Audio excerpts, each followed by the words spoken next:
Sir, सबसे पहले तो ये बताएं कि इस्तेहकाम पाकिस्तान ने पार्टी ने अपने अहदाफ क्या तय किए हैं। मैं मुल्क में इनकलाब लाने या मंशूर की बात नहीं कर रहा, इनफैक्ट मैं अहदाफ बात कर रहा हूँ इंतखाबी लिहाज से। यानी हर शख्स, हर पार्टी का एक जो है वो एक टारगेट होता है कि मैंने एक सूबे में हुकूमत बनानी है, या मैंने किसी के साथ मिलकर हुकूमत बनानी है, या मैं 30 सीटों के लिए फ़ाइट कर रहा हूँ। तो क्या अहदाफ तय हुए हैं इस्तेहकाम पाकिस्तान पार्टी की तरफ से? बिस्मिल्लाहिर्रहमानिर्रहीम। इस्तेहकाम पाकिस्तान पार्टी के अहदाफ 371 सीटें जनाब कौमी असम्बली के अंदर और 391 सीटें जनाब पंजाब असम्बली के अंदर, उसका अहदाफ तो बिल्कुल तयशुदा है। दूसरा, अभी मैनिफेस्टो, इंतखाबी मैनिफेस्टो वो अभी तैयार हो रहा है। वो इंशाल्लाह जब तैयार हो जाएगा हम आपके सामने रखेंगे। लेकिन बुनियादी हमने नक्शा पूरी पाकिस्तानी कौम के सामने रखा है कि पाकिस्तान की तामीर, पाकिस्तान की तरक्की और पाकिस्तान का इस्तेहकाम, ये तीन चीज़ें हैं। और ये तीन चीज़ें हासिल होंगी अदम तशद्दुद की पॉलिटिक्स और सियासत इख्तियार करके।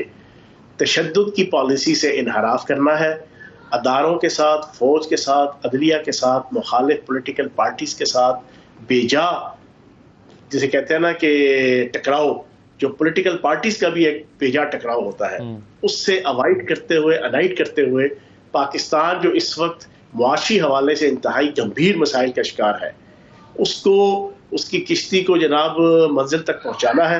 वो ऑब्वियसली तभी होगा जब उसकी ज़राअत तरक्की करेगी, सनत तरक्की करेगी, तिजारत तरक्की करेगी, पाकिस्तान की एक्सपोर्ट्स बढ़ेंगी, पाकिस्तान की इंपोर्ट्स कंट्रोल होंगी, पाकिस्तान का बैलेंस ऑफ पेमेंट बेहतर होगा, पाकिस्तान का बैलेंस ऑफ ट्रेड बेहतर होगा, पाकिस्तान के अंदर फॉरेन रेमिटेंस आएंगी, पाकिस्तान के अंदर फॉरेन डायरेक्ट इन्वेस्टमेंट बढ़ेगी। ये सारी चीजें उस वक्त होंगी जब पाकिस्तान के अंदर एक पीसफुल किस्म का पॉलिटिकल एटमॉस्फेयर होगा। सही है, बर्दाश्त का।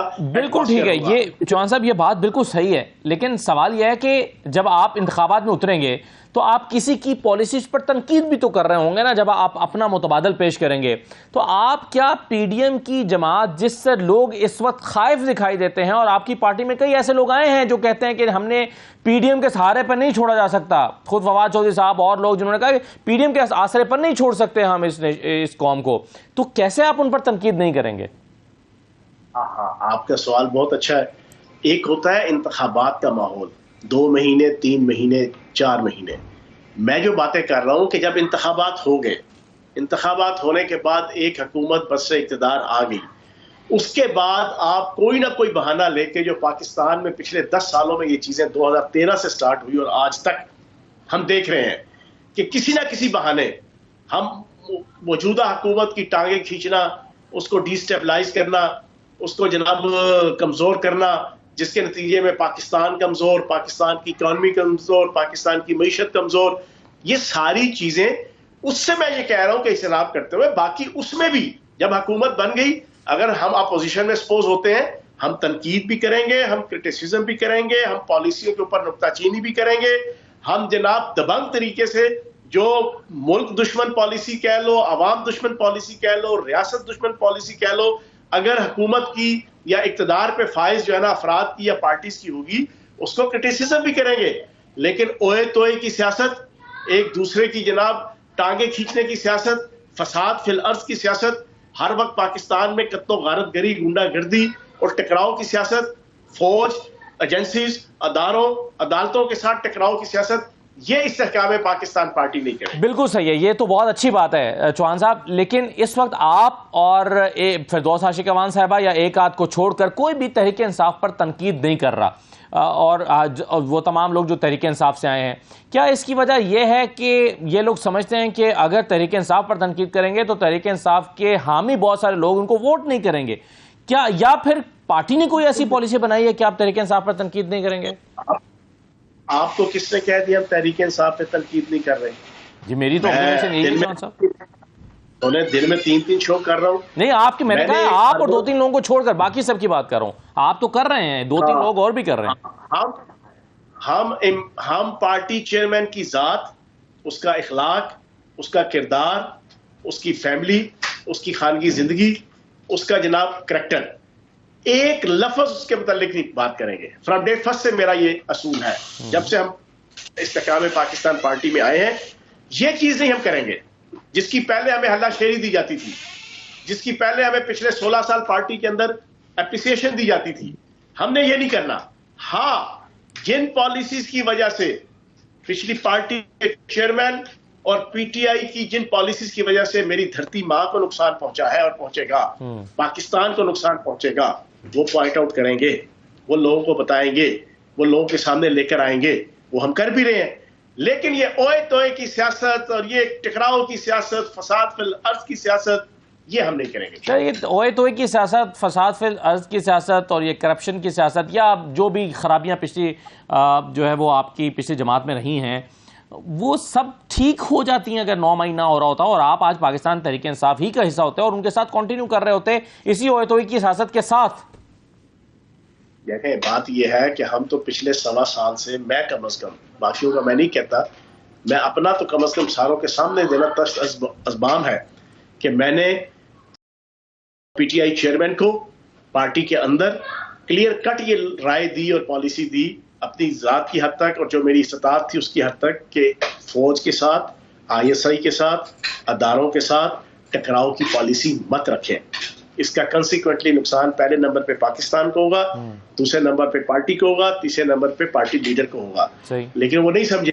अब आप देखें कि 1.25 साल आपने पूरे पाकिस्तान के अंदर फसाद फिल अर्ज रखा। परसों जेआईटी के सामने पेश हुए, जेआईटी ने पूछा हाँ जी कोई सबूत, कहते जी मेरे पास तो कोई सबूत नहीं है, मैंने तो लोगों से सुना था, मुझे तो लोगों ने बताया था। पूरी पाकिस्तानी कौम 24 करोड़ आवाम का जहन जहर आलूद कर दिया अपनी पाक फौज के हवाले से जी। अपनी एजेंसी के हवाले से, जिसके बच्चे, जिसके जवान सुबह से लेकर रात तक और रात से लेकर सुबह तक अगले मोर्चों पे, अगली सरहदों पे सारी रात जाग जाग के अपनी जाने अफरी के सुपुर्द करते हैं और हर चौथे दिन शहीदों का एक पूरी इतला आती है। आपने उस फौज के खिलाफ पूरी कौम के जहनों में नफरत भर दी। फिर आपने 9 मई को उस फौज की तंसीबात के ऊपर लोगों से हमले करवा दिए। अब आप कहते हैं मेरे पास सबूत ही नहीं है।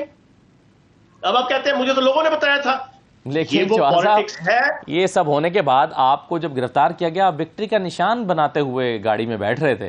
भाई विक्ट्री का निशान नहीं, मैंने तो पाकिस्तान का झंडा उठाया हुआ था। असदुल्ला गालिब भाई, मैंने पीटीआई के झंडा नहीं, मैंने पाकिस्तान का झंडा उठाया था। और जाते जाते भी मैंने अपनों को भी थोड़ी सी शर्म और हया दी कि पाकिस्तान से आगे कुछ नहीं है। जाते जाते हमने पाकिस्तान से आगे कुछ नहीं है। मैंने 26 नवंबर को जो लॉन्ग मार्च हुआ था ना, मैं रावलपिंडी की तारीख का सबसे बड़ा जुलूस लेकर अपने हल्के से आया था। तो मैं जिस ट्राले के ऊपर सवार था, मैंने पीटीआई का झंडा नहीं उठाया हुआ था, मैंने पाकिस्तान का झंडा उठाया हुआ था।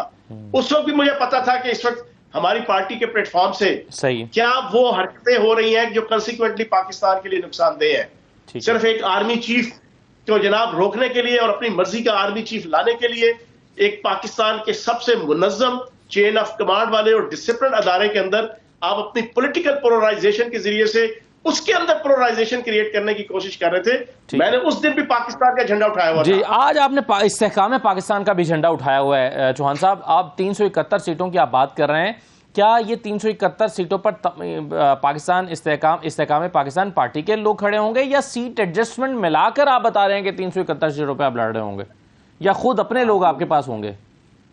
आपने मुझसे पूछा कि आपका ऑब्जेक्टिव इलेक्शन के हवाले से, सीटों के हवाले से क्या है, तो मैंने एक तो आपको वो जवाब दिया। दूसरा, अभी आप इब्तदाए इश्क है होता है क्या, आगे आगे देखिए होता है क्या। और वो एक बड़ा घिसा पिटा सा जना डायलॉग है, अभी तो पार्टी शुरू हुई है, तो चलो वही मैं दोहरा देता हूँ। अभी तो पार्टी शुरू हुई है, आप जरा महीना डेढ़ होने में टाइम बाकी नहीं है ना। शुरू पार्टी शॉर्ट पार्टी है, आगे 3-4 महीने में इलेक्शंस हैं। नहीं, शॉर्ट नहीं, आप बेगम रहे। इंशाल्लाह अगले 1.5 महीने के अंदर आपके सामने सारी पिक्चर क्लियर होगी। और दूसरी और तीसरी लॉट जो अभी शामिल होगी, पिक्चर हमारे सामने तो क्लियर नहीं हो रही, लेकिन चौहान साहब आपके सामने क्लियर है पिक्चर, क्योंकि आपकी जमात आपके सामने भी क्लियर हो जाएगी। आपके सामने क्लियर है, आपके सामने क्लियर हो गई है। अल्लाह पाक का करम है। एक चीज क्लियर है कि बीइंग अ मुस्लिम, मेरी रेड लाइन नबी पाक सल्लल्लाहु अलैहि वसल्लम की जात अक़दस है।